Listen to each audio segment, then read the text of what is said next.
Pour la grande majorité d'entre nous, les sens sont tournés vers l'extérieur pour interagir avec le monde. Pourtant, avec les sens, il y a quelque chose qui est totalement manqué.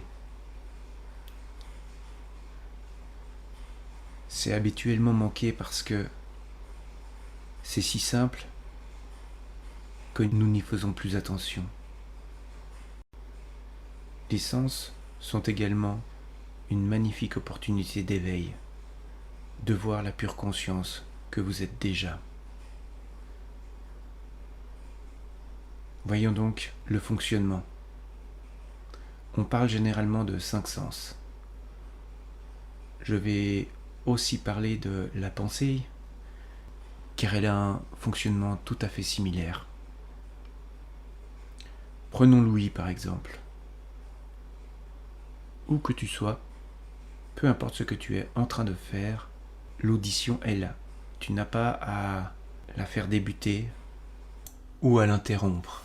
Elle est toujours là. Il n'y a aucun effort à faire pour entendre ce qui est là. Observe bien ce qui se passe.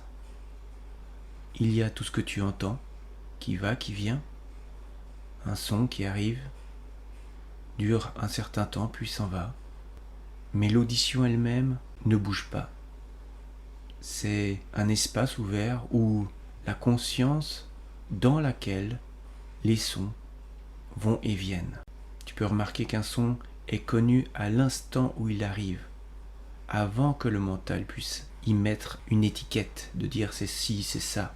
C'est un chat qui miaule, c'est un oiseau, c'est une personne que je connais qui est en train de parler, peu importe le bruit. Le son est connu avant cette étiquette. Et dans cet espace ouvert, même le silence est connu. Même le silence a un début, une fin. Il est compris, tout comme les sons. Il est connu, vu, à l'instant même où c'est là, mais l'audition elle-même ne bouge jamais. C'est la conscience que tu es. Un son ne peut pas se connaître, ne peut pas s'écouter. Par contre, la conscience que tu es connaît ce son, connaît le silence. C'est exactement la même chose avec la vue. La vision se produit tout le temps sans effort. Les formes, les couleurs vont, viennent, apparaissent, disparaissent, mais la vision elle-même ne bouge pas. L'œil peut se fatiguer, peut moins bien voir, mais la vision elle-même ne bouge jamais. C'est stable, sans début ni fin. Donc habituellement, tournés vers l'extérieur, la majorité des gens sont absorbés dans les objets, alors qu'en retournant cette perception, on atteint directement la pure conscience que vous êtes qui vit cette expérience. Être tourné vers l'extérieur, c'est comme de regarder un écran et de ne pas être conscient de l'écran, mais d'être focalisé uniquement sur les images qui y apparaissent. Pourtant, sans l'écran, aucune image n'est possible. Et donc, sans la conscience que tu es, aucun son, aucune image n'est possible. Voyons maintenant la pensée, car elle est souvent traitée différemment, mais son fonctionnement est le même. Les pensées surgissent, comme les sons ou les images. Une pensée arrive, puis elle part. Tu ne l'as même pas choisie. Regarde bien, si tu choisissais tes pensées, tu pourrais savoir la prochaine qui va arriver. Mais tu ne le peux pas. Tout comme tu ne choisis pas ce que tu vois, tu ne choisis pas les pensées. Elles surgissent. Et si tu remarques, tout comme un son ne peut pas se connaître, la pensée ne peut pas se connaître. Elle est connue à l'instant même où elle apparaît, mais elle-même ne peut pas se connaître. Elle apparaît dans la conscience que tu es, puis disparaît. C'est encore un objet qui apparaît, qui disparaît, mais ce que tu es reste toujours. Tu peux essayer de mettre ça en pratique immédiatement et très simplement. Laisse tout être exactement comme c'est, les sons, les images, les pensées, les sensations. Ne cherche rien à changer. N'interprète rien. Ne donne aucun sens, ne cherche pas d'explication. Vois simplement, sois conscient simplement de ce qui est là. Tout apparaît spontanément, arrive puis repart. Maintenant, remarque où cela apparaît-il. Tu peux voir que tout apparaît au même endroit, dans cette pure conscience que tu es. Car si tu en fais l'expérience, tu ne peux pas être autre chose.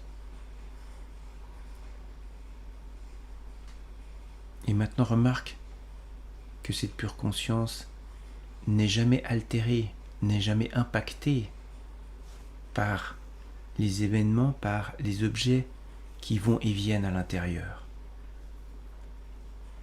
Tout comme l'écran ne peut pas être impacté par l'image, la conscience que tu es ne peut pas être impactée par les sons, les images, les pensées qui vont et viennent à l'intérieur.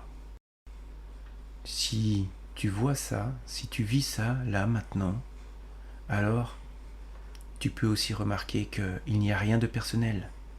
Ce n'est pas lié à ton histoire. Toutes les histoires à propos des objets qui apparaissent et disparaissent dans cette conscience sont ajoutées ensuite par le mental. La connaissance des objets qui apparaissent et disparaissent est immédiate. Ce n'est pas intellectuel, c'est avant. L'intellect, le mental se met en marche ensuite et trouve, ou plutôt essaye de trouver, une logique, un lien entre les différents objets qui vont et viennent, et donc invente une histoire. Même l'histoire de moi, c'est ça. Tu es la pure conscience, tu n'es pas l'histoire d'un moi que tu te racontes. C'est si simple qu'on passe constamment à côté. Mais vois comme tu ne peux pas être autre chose que cette pure conscience. C'est un peu comme de ne voir que les objets, être porté sur les objets qui sont à l'intérieur de toi, mais plus l'espace dans lequel ils apparaissent. Pourtant, si on enlève tous les objets, l'espace dans lequel ils apparaissent reste immobile, intouché, sans début ni fin. Remarque maintenant un autre point important. La sensation je suis ne vient pas d'une pensée. Tu as vu que les pensées vont et viennent, mais l'impression de présence, le sentiment d'être présent est constant, ça précède la pensée. Si maintenant tu te poses la question « Est-ce que je suis conscient ?», la réponse est immédiate, avant même la fin de la question. Il y a conscience, tu es conscient. En étant juste présent à cela, sans interpréter, sans analyser, sans commenter, tu verras que tu peux voir là, dans l'instant, que tout se passe sans personne. En particulier, ce que nous pensons être un moi. Il n'y a personne aux commandes, tout se déroule tout seul. Donc plutôt que l'attention soit portée sur les objets, regarde qui est conscient. C'est cela que tu es, et c'est cela l'éveil. Et ce n'est pas caché, c'est juste là, tellement évident qu'on n'y prête pas d'attention.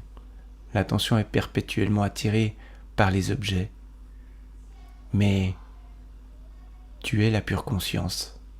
Il peut arriver que, même avec cela, le mental se mette encore en marche pour tenter de trouver une explication, de trouver un sens à tout cela. Alors, si cela arrive, remarque simplement comme ce sont que de nouvelles pensées qui vont, viennent et s'en vont. Toujours dans ce qui ne bouge pas, dans la pure conscience que tu es. Remarque simplement comme le mental intervient après pour interpréter, pour raconter une histoire.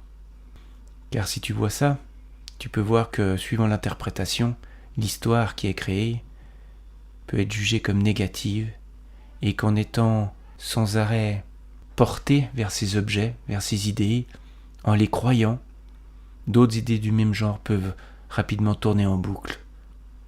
Et c'est cela qui génère la souffrance. Retourne simplement, vois simplement dans quoi tout cela apparaît, la pure conscience que tu es, qui est intouchée par tout cela.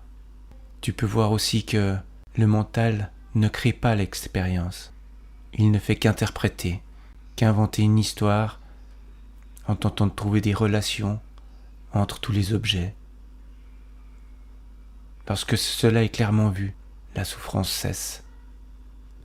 La sensation directe, la perception directe des objets reste, mais par contre, toute l'histoire créée par-dessus est vue pour ce qu'elle est, une simple histoire que nous ne sommes plus obligés de croire.